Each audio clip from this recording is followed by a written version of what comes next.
함께 봉독할 하느님의 말씀은 신명기 24장입니다.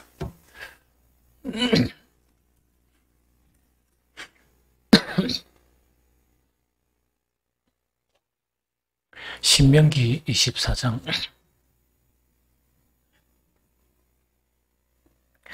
함께 읽겠습니다. 사람이 아내를 맞이하여 데려온 후에 그에게 수치되는 일이 있음을 발견하고 그를 기뻐하지 아니하면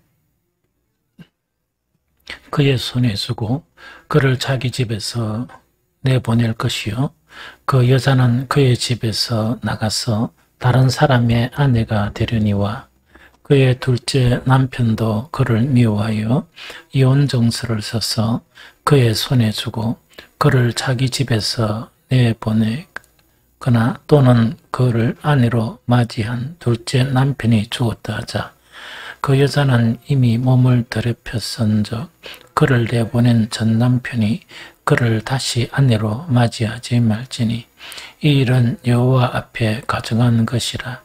너는 내 하나님 여호와께서 내게 기업으로 주시는 땅을 범죄하게 하지 말지니라. 사람이 새로이 아내를 맞이하였으면 그를 군대로 내보내지 말 것이요 아무 직무도 그에게 맡기지 말 것이며 그는 1년 동안 한가하게 집에 있으면서 그가 맞이한 아내를 즐겁게 할지니라. 사람이 맷돌이나 그 윗짝을 전당 잡지 말지니 이는 그 생명을 전당 잡음이니라. 사람이 자기 형제 곧 이스라엘 자손 중 한 사람을 유인하여 종으로 삼거나 판 것이 발견되면 그 유인한 자를 죽일지니 이같이 하여 너희 중에서 악을 제할지니라. 너는 나병에 대하여 삼가서 레위 사람 제사장들이 너희에게 가르치는 대로 내가 힘써 다 지켜 행하되 너희는 내가 그들에게 명령한 대로 지켜 행하라. 너희는 애굽에서 나오는 길에서 내 하나님 여호와께서 미리암에게 행하신 일을 기억할지니라. 내 이웃에게 무엇을 구워줄 때에 너는 그의 집에 들어가서 전당물을 취하지 말고 너는 밖에서 있고 내게 구는 자가 전당물을 밖으로 가지고 나와서 내게 줄 것이며 그가 가난한 자이면 너는 그의 전당물을 가지고 자지 말고 해질 때에 그 전당물을 반드시 그에게 돌려줄 것이라. 그리하면 그가 그 옷을 입고 자며 너를 위하여 축복하리니 이 일이 내 하나님 여호와 앞에서 내 공의로움이 되리라. 공공하고 비난한 품꾼은 너희 형제든지 네 땅 성문 안에 우구하는 객이든지 그를 학대하지 말며 그 품삯을 당일에 주고 해진 후까지 미루지 말라. 이는 그가 가난함으로 그 품삯을 간절히 바람이라. 그가 너를 여호와께 호소하지 않게 하라. 그렇지 않으면 그것이 내게 죄가 될 것임이라. 아버지는 자식들로 말미암아 죽임을 당하지 아니할 것이요 그 아버지로 말미암아 죽임을 당하지 않을 것이니 각 사람은 자기 죄로 말미암아 죽임을 당할 것이니라. 너는 객이나 고아의 송사를 억울하게 하지 말며 가부의 옷을 전당 잡지 말라. 너는 애굽에서 종되었던 일과 내 하나님 여호와께서 너를 거기서 속량하신 것을 기억하라. 이러므로 내가 내게 이 일을 행하라 명하노라. 네가 밭에서 곡식을 벨 때에 그 한 뭇을 밭에 잊어버렸거든 다시 가서 가져오지 말고 나그네와 고아와 가부를 위하여 남겨두라. 그리하면 내 하나님 여호와께서 네 손으로 하는 모든 일에 복을 내리시리라. 내가 내 감람나무를 던 후에 그 가지를 다시 살피지 말고 그 남은 것은 객과 고아와 가부를 위하여 남겨두며 네가 내 포도원의 포도를 딴 후에 그 남은 것을 다시 따지 말고 객과 고아와 가부를 위하여 남겨두라. 너는 애굽 땅에서 종되었던 것을 기억하라. 이러므로 내가 내게 이 일을 행하라 명령하였노라. 아멘. 오늘도 계속 약 10가지에 대한 이제 계명, 10가지에 대한 그런 규칙 자체를 우리에게 가르치고 있습니다. 제일 첫 번째 하나가 이제 뭐냐니까 이혼과 이 재혼제도, 즉 이혼하고 재혼하는 거 있죠. 거기에 대한 것 자체가 그 1절에서 이 4절까지 되어 있습니다. 그래서 이 남자와 여자 관계나 어떤 이혼하고 어떤 재혼하는 관계는 고대 사회로부터 계속 이것이 있어 왔던 것 같아요. 이 모든 그런 사회가 있어 왔는데, 어쨌든 간에 이혼과 재혼에 대한 부분을 1절부터 4절까지 이렇게 우리에게 이제 이 규칙으로 이렇게 이제 주고 있는데, 그런데 내용 자체는 보면 어떤 거니까, 이혼은 그래서 요즘하고 좀 달라요. 그렇게 성경을 읽으면서 항상 어떻게 읽어야 되는 거니까 그 시대적 상황 자체를 알아야 됩니다. 알고 또한 그 시대 주변에는 어떤 상황일까 하는 것도 자료가 있으면 알면 되지만, 여러분들이 그런 것까지 공부할 수 있는 여건은 안 되거든요. 왜냐니까 그것도 상당히 좀 찾기가 힘들고 이러니까. 그러나 그 시대적 상황은 알아야 된다. 그 다음에 이제 율법을 대할 때는 또 한 관점이 있습니다.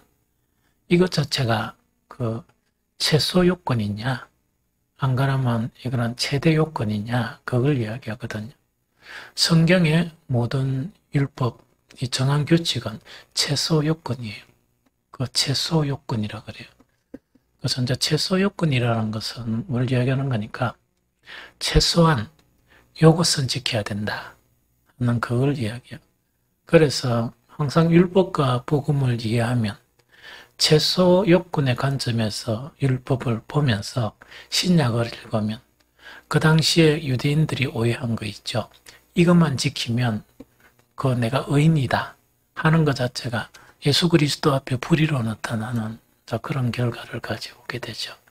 그래서 왜냐니까 인간의 그런 재성 때문에 범죄할 수 있기 때문에 기본적으로 이것은 범죄하지 말라. 그래서 저번에 우리 율법 보면서 이야기했죠. 우리가 이제 사람을 죽이는 그런 일에 대해서 예사람에게는 말한 바 하면서 예수님 가르치죠. 그러면서 형제에게 락을 자는 이렇게 해가지고 이제 율법 자체가 최소 요건임을 이렇게 이야기해주고 있다는 그 부분이죠. 이혼과 재혼에 대한 부분에서 그 당시에 주도권은 계속 이야기했지만 누구한테 있느냐? 남자한테 있었어요. 그래서 성경 자체가 구약이나 신약이나 쭉 보면 어떤 인간의 그런 제도 있죠. 제도나 안 그러면 어떤 인간의 그런 어떤 흐름, 이거는 별로 타치를 잘 안 해요.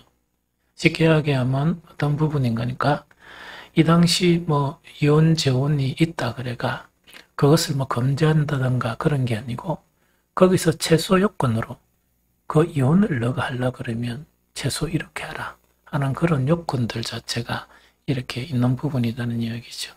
그래서 구약을 보면서 이제 구약에도 보면 뭐냐, 일단 성령의 도움으로 또 신약에 사는 사람들보다 더 깊이 있는 영성과 삶을 살았던 사람들이 있거든요. 그러기에 숫자는 많지 않아요. 그래서 그것을 우리가 그 사람들을 보통 우리가 어떻게 부르는 거니까 이스라엘의 남은 자를 이야기해요. 그래서 이스라엘의 남은 자를 언급하면서 학자들이 오늘날에도 참 그리스도인들은 이스라엘의 남은 자처럼 흔하지 않다. 보통 그것을 주장해요.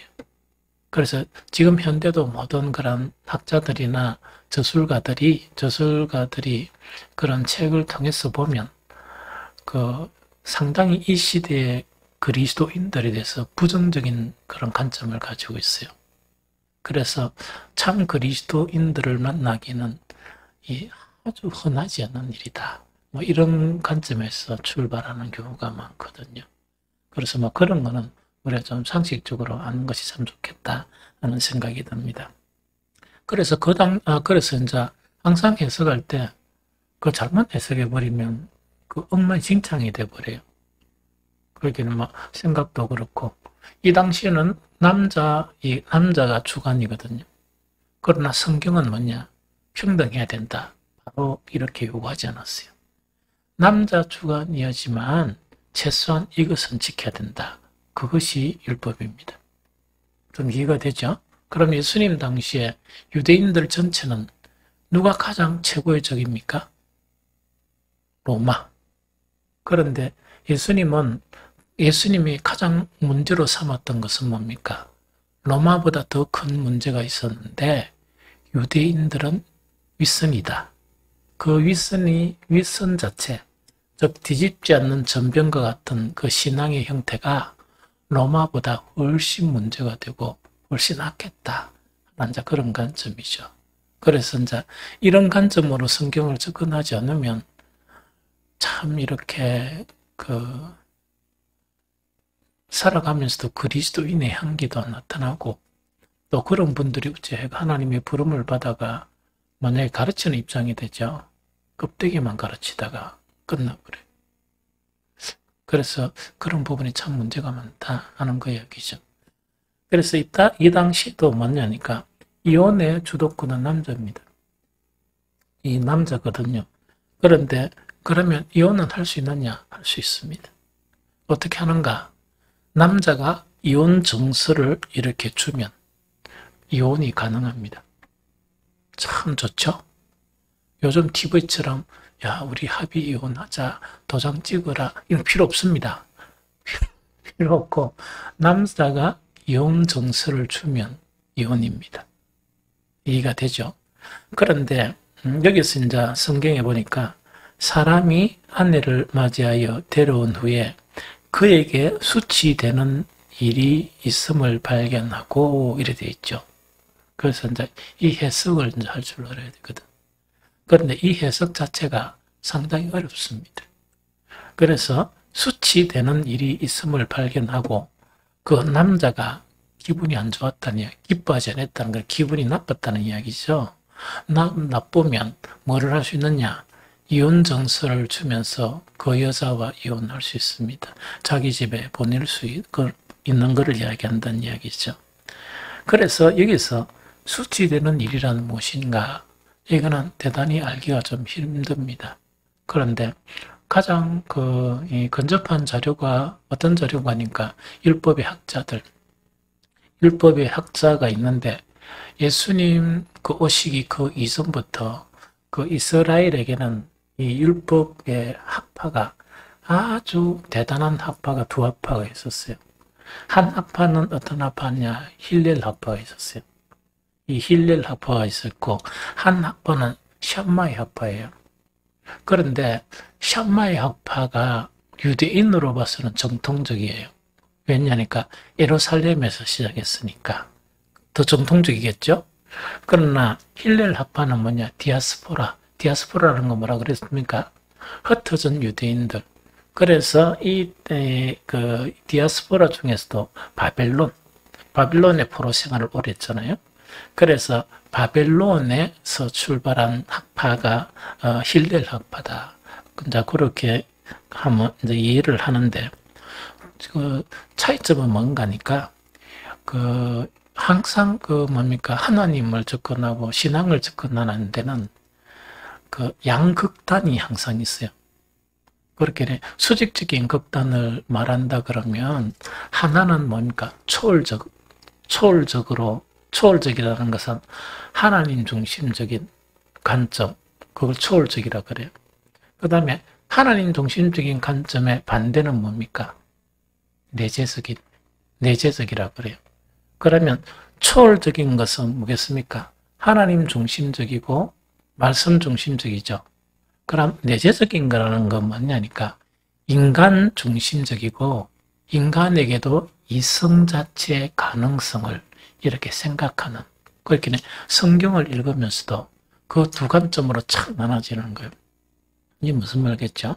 그러면 항상 어떤 신앙이나 이런 부분 자체는 이 두 가지 사이에서, 양극단 사이에서 이렇게 조금 움직여요. 그래서 확 이렇게 움직이는 것 자체는, 자, 우리가 역사로 아는 것 같으면 옛날에 그 정통주의였죠. 정통주의에서 이 르네상스가 일어나면서 뭐가 이제 신학에서 문제가, 뭐가 도래가 됩니까? 자유주의죠. 자유주의라는 것은 이성 중심적이에요. 르네상스가 인간 중심적이거든요. 그래서 이 이제 초월적인 그 중심적인 그 관점에서 이성적인 중심이 되다가 이렇게 막 이제 부흥이 된 게 유럽 교회예요. 유럽 교회인데 어떻게 끝나느냐? 이 브레이크가 없는 기관차처럼 이 완전히 이 몰락을 해버립니다.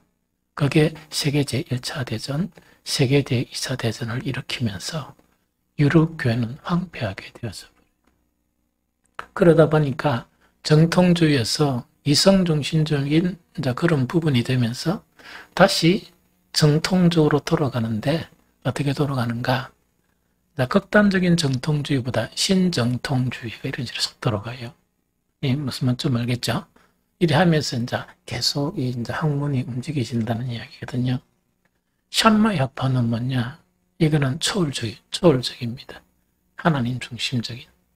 그런데 힐렐 학파는 뭐냐? 이성 중심적인. 사람의 관점에서 보는 거예요. 그런데 참 희한한 거는 얻은 게 오래 갈 것 같습니까?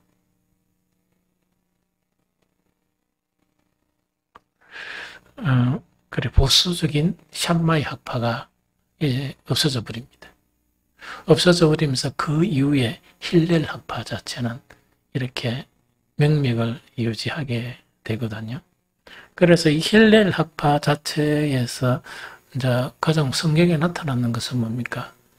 이 바울은 어떤 문화생이다? 가말리엘 문화생이다. 가말리엘이 힐렐의 손자예요.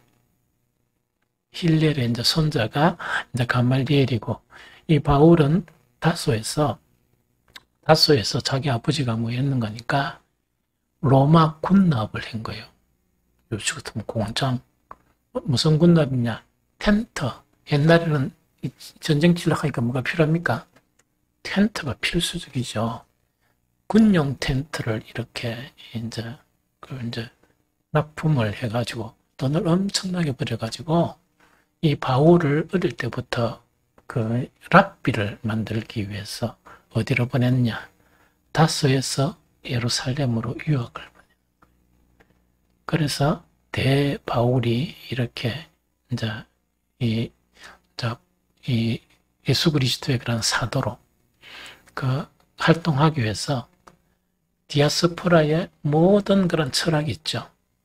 이 헬라 철학을 섭렵하게 하고, 그 다음에 또한 이제 힐렐 학파, 가말리엘 문화생이 되어서 율법을 통달하게 하고, 그런적인 배경에서 하나님은 또 특히 이 바울은 아주 열심히 대단했거든요. 충성심이. 그래서 하나님이 쓰시는 놀라운 사람이 된 거예요. 그래서 하나님의 일은 우리 사람이 예측이 안 돼요. 예측이 안 돼요. 예측이 안 되면서 하나님은 그렇게 사람을 쓰신다는 이야기죠. 그런데 이야기가 좀 이상하게 갔는데, 그럼 여기서 뭐냐? 수치되는 일에 대해서 이 두 학파가 이것은 이런 것일 것이다 하면서 그 제자들에게 가르친 내용이 있습니다. 그래서 여기서 힐렐 학파는 뭐냐? 남편을 기쁘게 하지 못하는 모든 사유. 자, 우리 교회 남편들은 정말 의지입니다. 그렇죠. 그렇게 남편을 기쁘게 하지 못하는 모든 사유입니다. 옛날 법이 있었으면 참 재밌겠죠. 이럴 경우 이것이 뭔가니까 아까 이야기한 뭡니까? 수치되는 일 이렇게 이제 해석을 해요. 힐레 알파에서는. 그런데 샹마이 학파는 그것하고 달리 해석을 합니다. 어떻게 해석하느냐? 그 여인이 간음을 했을 때 이렇게 해석을 해요. 그런데 간음을 한 것은 뭡니까? 이혼 사유입니까? 사형감입니까? 그 당시는 사형감이에요. 그래서 이 샹마이 학파에서 이야기한 간음은 이혼 사유가 아니고 그거는 뭡니까? 이 사형을 당하는 그런 이 사유이거든요. 그래서 이거는 우리가 그렇게 알면 된다는 이야기죠. 그러면서 이제 그렇게 되면 그렇게 됐죠. 그러면 여인은 이혼을 당하죠. 이혼을 당하는데 그 여자는 재혼이 가능해요. 이 무슨 말이겠죠? 재혼이 이제 가능하다 하는 그 부분을 이야기합니다. 그럼 여기서 이제 중요한 거는 뭐냐니까 이혼정서이라니까 여러분들 남자는 이혼정서만 써주면 이렇게 이제 이혼하게 되고 하는데 하나님은 왜 이것을 율법으로 정했을까? 그거를 우리가 이해하는데 대단히 중요해요. 무슨 말이겠죠? 남편이 화가 나가지고 아까 이제 힐릴 화보 같으면 남편을 기쁘게 하지 못하는 모든 사유 밥 먹고 난 다음에도 나가라 할 수 있고 잠 자고 난 다음에도 나가라 할 수 있고 대화하고 난 다음에도 기분 나쁘면 나가라 할 수 있고 막 이렇답니까? 그런데 그걸 못하게 막은 거예요. 그걸 말파기가 버럭성질을 내면서 할 수 없도록 만드는 거예요. 타당한 이혼에 그런 사유가 있는 것에 대한 정서를 이 법규에 의해서 이거는 작성해야 돼요. 남자가. 무슨 말이겠죠? 그러면은 남자들이 마음대로 못하도록 하는 그런 제도 장치가 바로 이게 이혼정서입니다. 두 번째 뭐냐니까 고대 사회에서 그 이혼당한 여자가 재혼하기가 힘들어요. 힘든데 이혼 정서를 가지고 있는 여자는 합법적 재혼이 아주 쉬워요. 그렇긴 해. 그 재혼할 수 있는 그 길을 열어주는 게 그 여자가 그죠? 재혼할 수 있는 길을 열어주는 것 자체가 뭐라고요? 그 당시에 이혼 제도였다 하는 그 이야기입니다. 그래서 이거는 그 시대적 상황에서 그 참 최선의 정말 가정을 보호하고 정말 하기 위해서 최선의 방법이 이런 방법이었다 하는 그 이야기거든요. 그런데 재혼에 대해서 아주 엄격한 규칙이 하나 있습니다. 어떤 규칙이 있냐? 이거는 절대로 하면 안 된다 이야기입니다. 이거는 좀 뭐냐니까 만약에 어떤 남자가 기분이 나빠서 이혼을 했죠? 그러면 이혼 정서를 줬으니까 재혼할 수 있습니까? 못합니까? 할 수 있죠.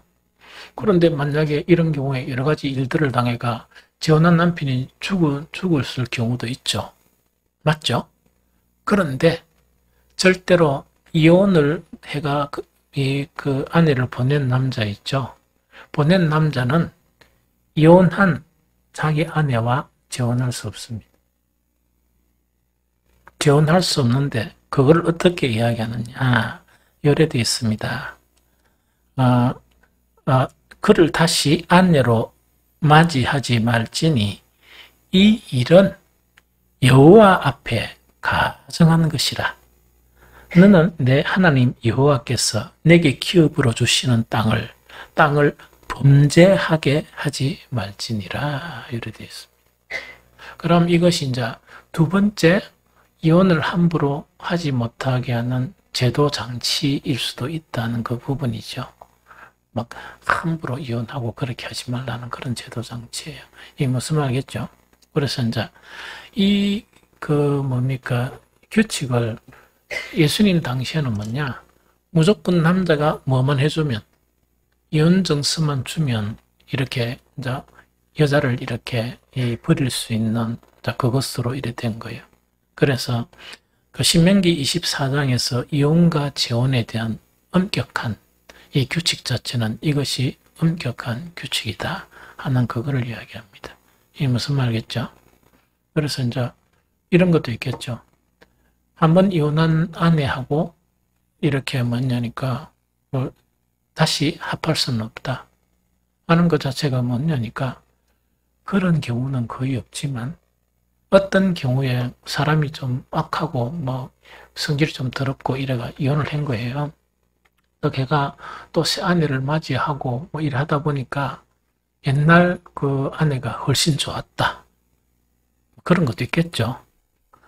그래도 안 된다는 이야기거든. 그거는 하나님께서 가정이 여기시는 것이다. 그래 하나님께서 가정이 여기신다는 것은 반드시 하나님의 징계가 따르게 되는 그런 일입니다. 그래서 여기서 이혼과 재혼 자체가 우리가 뭐 신약 성경을 읽고 막 이렇게 생각하던 것하고 전혀 좀 다르죠.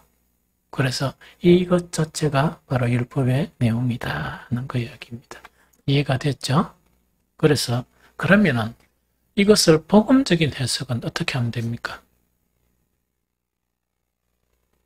신약을 막 이렇게 성도 은혜가 생각하면 어떻습니까? 결혼식 할 때 제가 결혼식 그 줄에 설교할 때 그걸 기억하고 있으면 그대로 하면 돼요. 이거는 뭐냐니까 사람과 사람이 만나잖아요. 이 만나게 되면 사실은 어떻게 하는 거니까 그 뭐 아무리 좋아서 만나고 이래도 그 시작은 그 영성이 투철하지 않는 한은 그 사랑은 어떤 사랑입니까? 이기적인 사랑이요. 각자 생각, 각자 자기 중심적인 사랑이 이제 이렇게 만나가 결혼을 하게 되거든요. 그러다 보니까 연애 감정이란 건 오래 못 가요.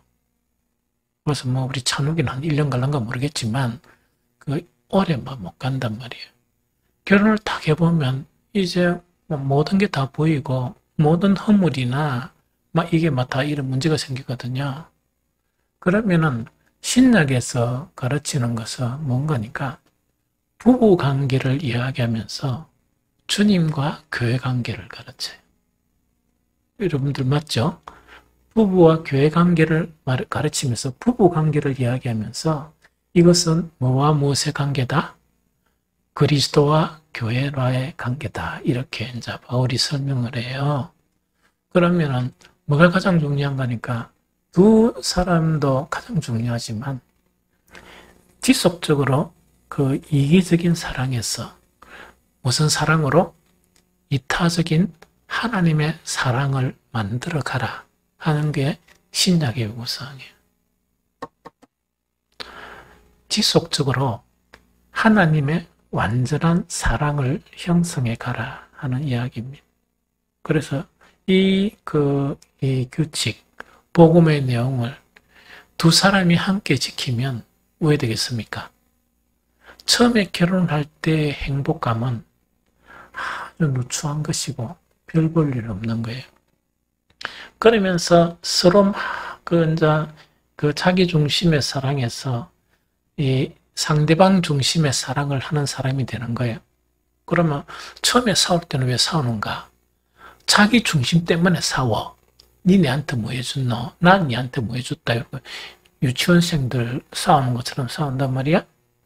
그런데 이 부부가 그 상대방이 우선적인 사랑이 되면 뭐가 싸우는가?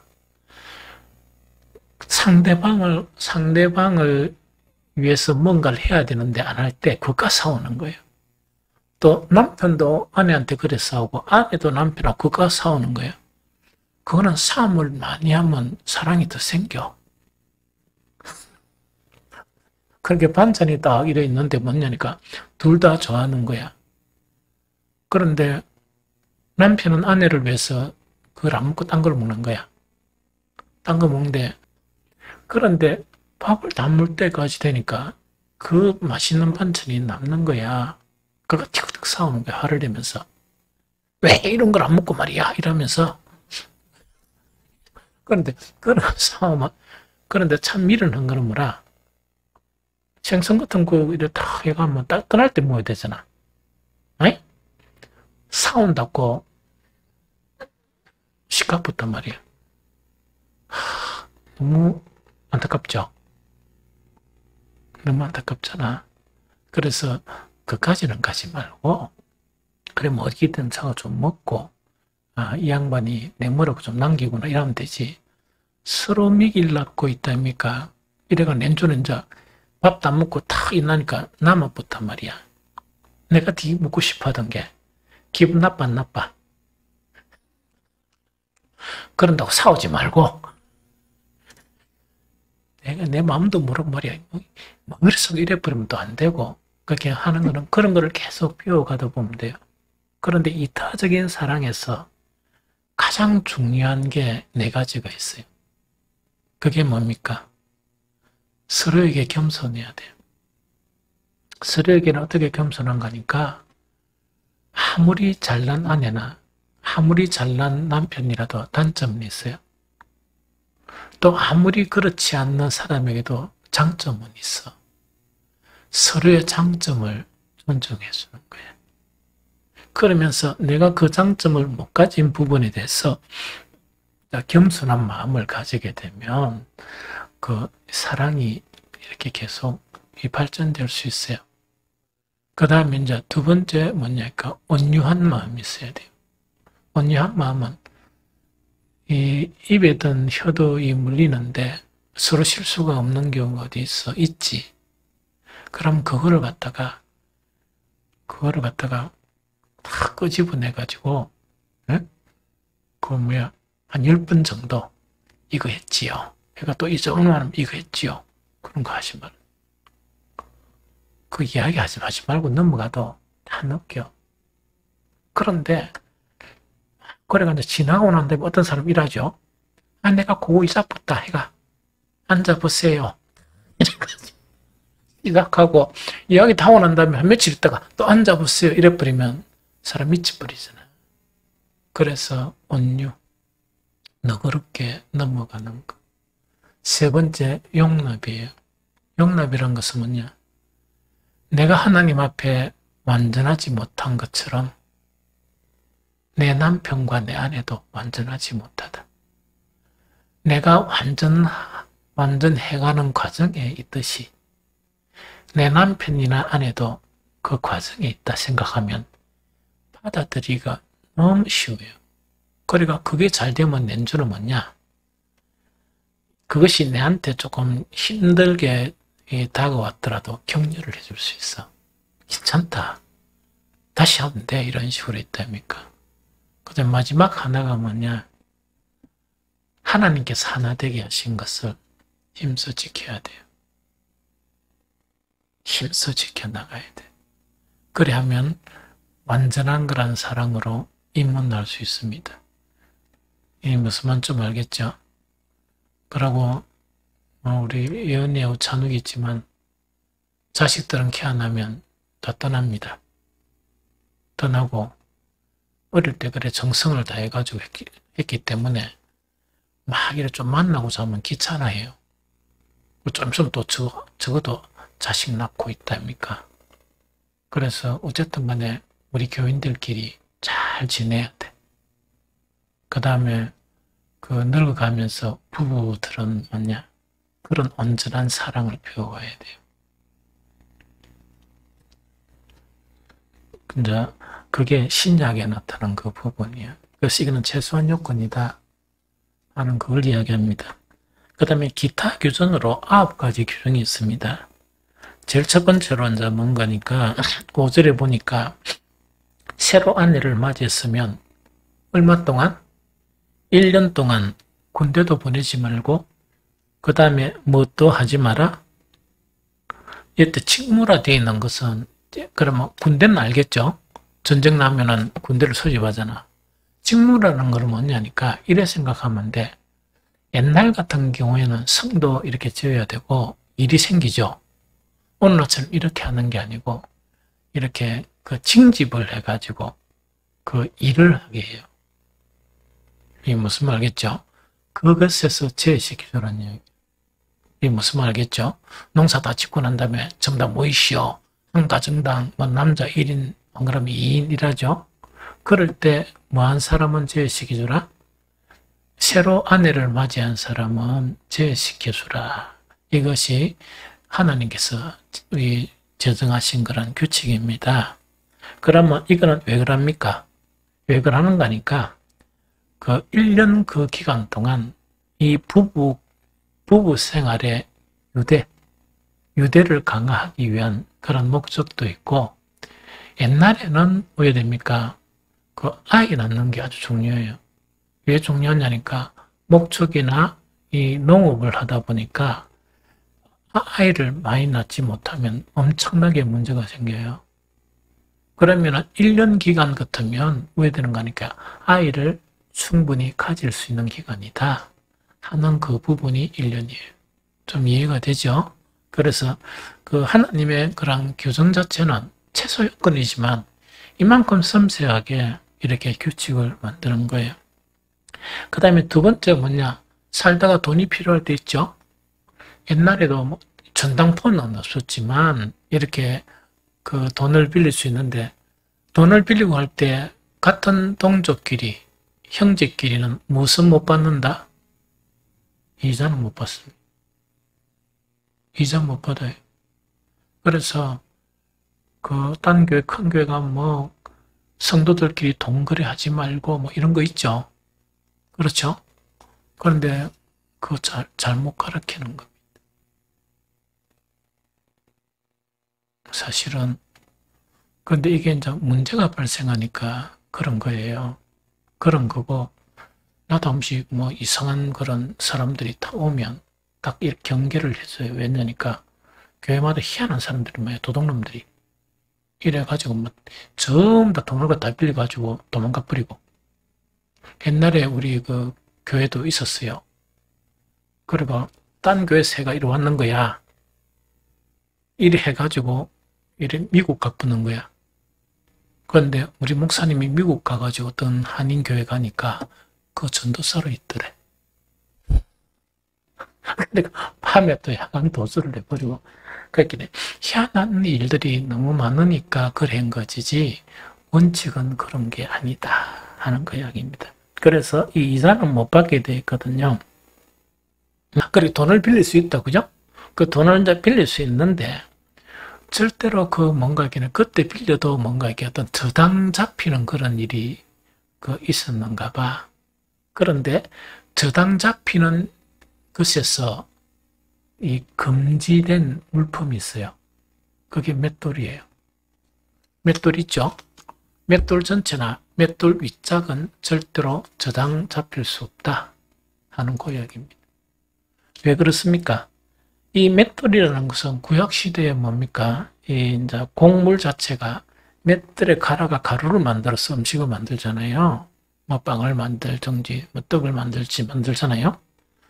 이것 없이면은 생활이 안 돼요. 그래서 이건 할 수 없다. 그 이야기죠. 무슨 말겠죠? 그럼 이거는 뭐냐니까 누가 돈이 필요해서 이거는 못 믿어가 저당 잡아야 되겠는데, 만약 누가 맷돌 그거 가져갈게 이렇게 하는 사람은 악한 사람이다. 아주 악한 사람이다 하는 그거 지금 이야기하는 거예요. 이해가 되죠? 그거를 이야기한다. 그 다음에 그 당시 구약이나 또 신약 당시에도 종 개념이 있었다 그랬죠? 종 개념은 지금 봐서는 나쁜 거죠? 나쁜 것이지만은 그걸 폐지를 이야기한 게 아니고 거기서 최소한 관리에 대한 부분입니다.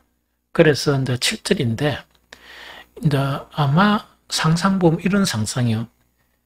그 당시에 종은 뭐와 같았습니까? 그 집에 뭐와 같았다? 재산이에요, 재산. 재산과 같다 보니까, 이제 우리가 물건을 파는데도 중개인이 있겠죠? 종을 파는데도 이렇게 거기 관여하는 사람, 수수료 받아먹고 이런 사람이 있었던가 봐. 그런데 이스라엘 자손을 유인해서, 이스라엘 자손 있죠? 유인해서 종으로 삼거나 팔지 못한다. 딱 명시되어 있습니다. 그래서 이스라엘 사람, 하나님의 선민은 뭐가 될 수 없다? 종으로 이렇게 유인해서 팔지 못한다. 그런데 만약에 그 자기 민족, 이 동족을 유인해서 종으로 팔면, 발각이 되면 반드시 뭘 하라? 죽이라. 그게 이제 7절입니다. 이 무슨 말겠죠? 7절에 더 보면 사람이 자기 형제 곧 이스라엘 자손 중 한 사람을 유인하여 종으로 삼거나 판 것이 발견이 되면 그 유인한 자를 죽일지니라. 다 이렇게 되어 있습니다. 이 무슨 말겠죠? 그 다음에 이제 그 뒤에 나병은 뭡니까? 그 나병에 대한 부분인데 이거는 8절 9절입니다. 나병 관리는 그 율법에 나와 있죠. 레위기 13장 14장에 나병 관리에 대해서 나와 있습니다. 그것대로 엄격하게 관리를 해야 된다 하는 것 자체가 바로 나병입니다. 그 다음에 이제 이런 부분이 있습니다. 어떤 사람이 이제 돈을 구워주죠? 이 돈을 구워주면 못 믿어가지고 뭐를 받을 수 있습니까? 거기는 최소한 요건이니까 이렇습니다. 선한 사람은 이걸 요구하겠습니까? 안 하겠습니까? 그러니까 최소한 요건이란 이야기야. 그럼 최소한 요건이니까 보니까 이 돈을 빌려주기 싫고 못 받을까 싶어가지고 뭐랍니까? 그 저당을 이렇게 저당물을 받겠죠?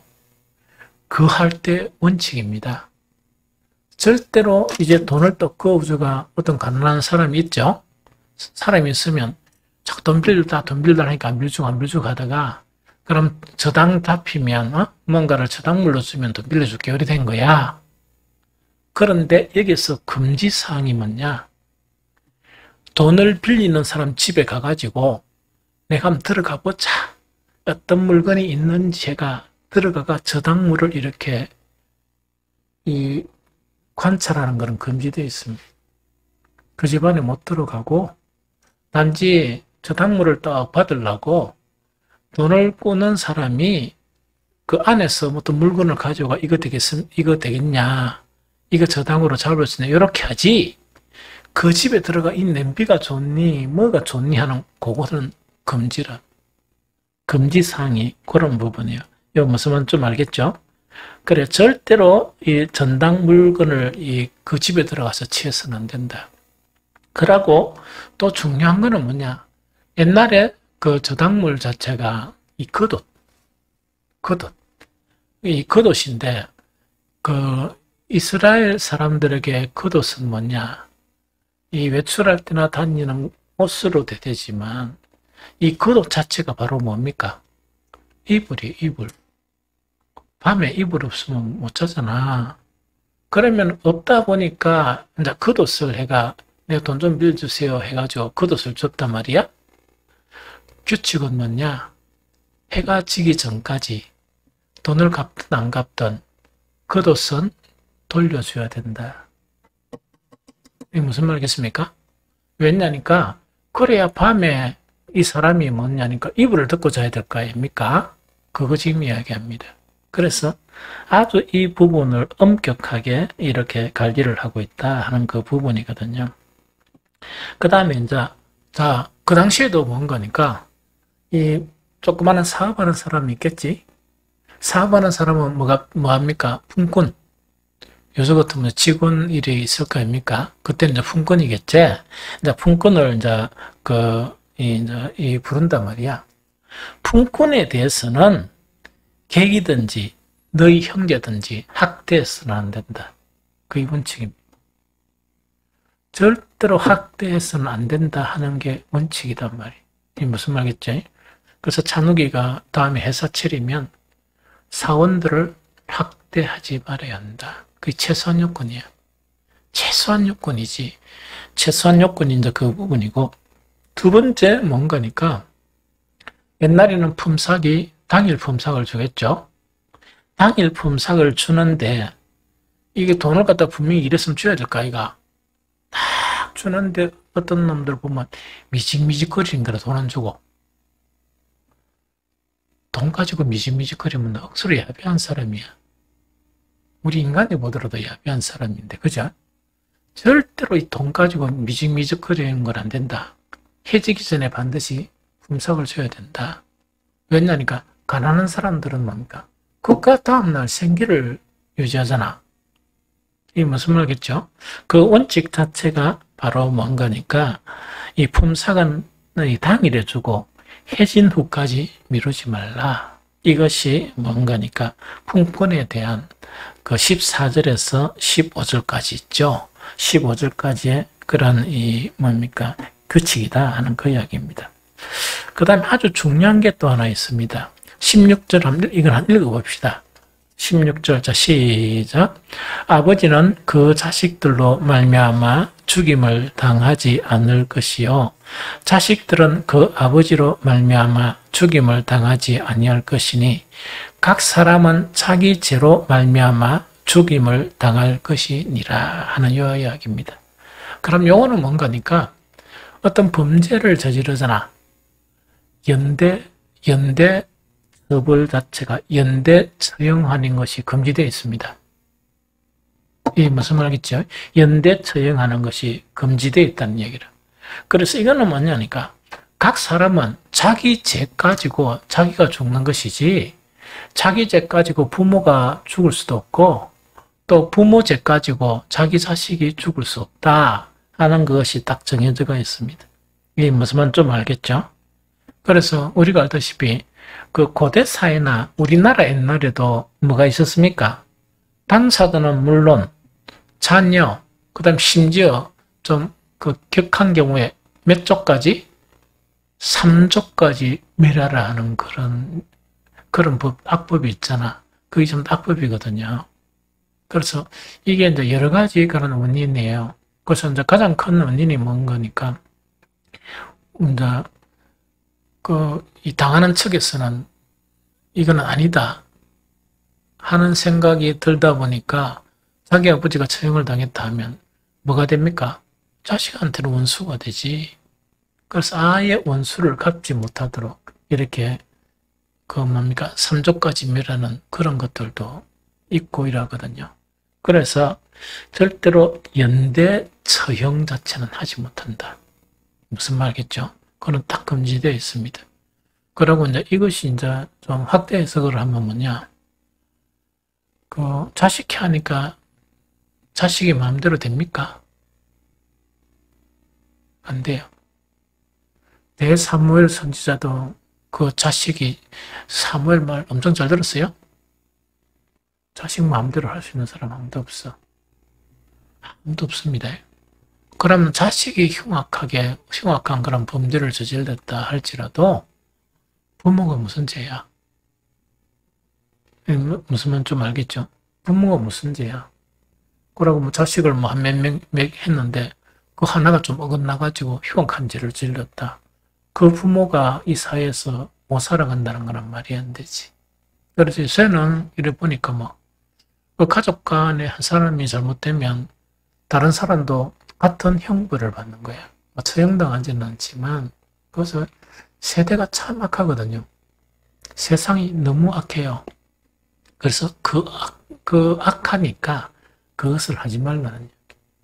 금지를 하는 거예요. 이거 좀 이해가 되겠죠? 그 다음에 이제 17절, 18절에서는 어떤 요인가니까 나그네 있죠, 나그네. 나그네나 이 고아가 만약에 어떤 억울함을 하소연했다. 이럴 때는 뭐냐? 그 억울함을 풀어주라는 이야기.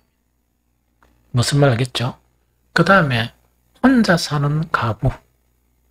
그렇게 혼자 사는 가부의 옷은 전당 잡힐 수가 없다. 최소한의 뭡니까? 어떤 살아가는 기반을 이렇게 지켜주라 하는 것이 뭔가 이렇게 17, 18절이에요. 그 다음에 마지막. 이것도 대단히 중요한 거예요. 이걸 진짜 잘 읽어봐야 돼. 우리가 이제 옛날에는 이렇게 과목도 키우고 농사도 짓고 이러죠.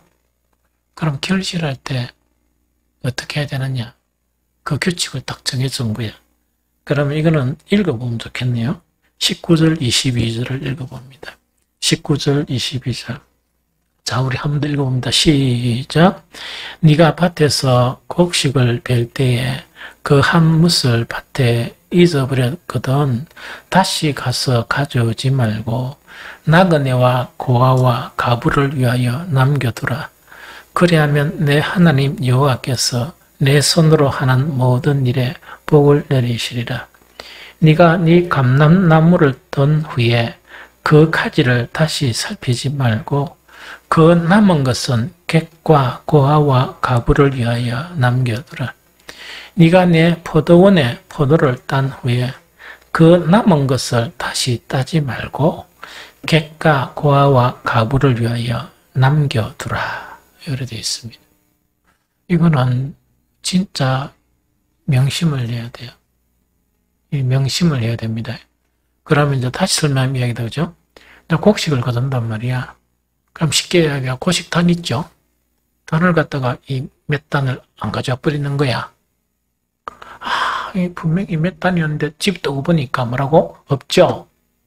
그럼 아내들이 뭐냐? 남편한테 그걸 왜 잊어버려가지고 빨리 갔어 해가지고 있답니까? 피곤해 죽겠다 막 싸우고 그러지 말라는 얘기. 만약에 잊어가지고 안 가져왔으면 내버려두라. 그게 하나님의 명령이에요. 그 내버려 두면 어떻게 하는 거니까 이삭 줍는 거 있죠? 젓는 그런 이 가부나 나그네나 가르는 사람들이 오면 형제입니까? 형제가 아닙니까? 형제죠. 이게 무슨 말이죠? 저번에 우리 봤죠? 그 포도를 심었으면 그 이제 계기 와서 포도는 먹을 수 있습니까? 못 먹습니까? 먹을 만큼 먹게 내버려 두라. 그런데 그런다고 하니까 또 이런 사람이 있단 말이에요. 다라이를 가져와가지고. 그건 안 돼. 그래서 우리 그리스도인이 어떻게 살아야 하는가를 그 성경은 지금 가르쳐 주는 거예요.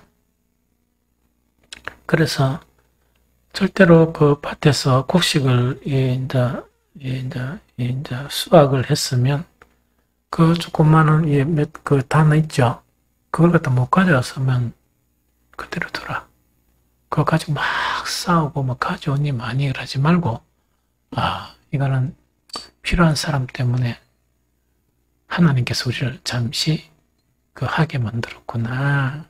그렇게 생각하고 살아라 하는 그 이야기입니다. 두 번째, 감람나무를 든 후에 가지를 다시 살피지 말고 이야기죠.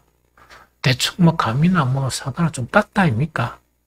이 땄으면 왜 되는 거니까 그걸 좀 따고 난 다음에 저거 왜 안 따나 저거 하지 말라는 이야기라. 대충 좀 땄으면 그대로 내비두라 하는 그 이야기였습니다. 내가 그 창에 그 어떤 그 부대가 있었어요. 갈마리 부대라고. 그래서 내가 통신장교 했을 때라. 그런데 그 옆에 그 창고등학교 교장 선생님 뭐가 하셨냐? 사과 가수원. 그때 거창사가 유명했거든요. 그런데 뭔가니까 이 아이들이 가가지고 뭐라 하나 쓰리가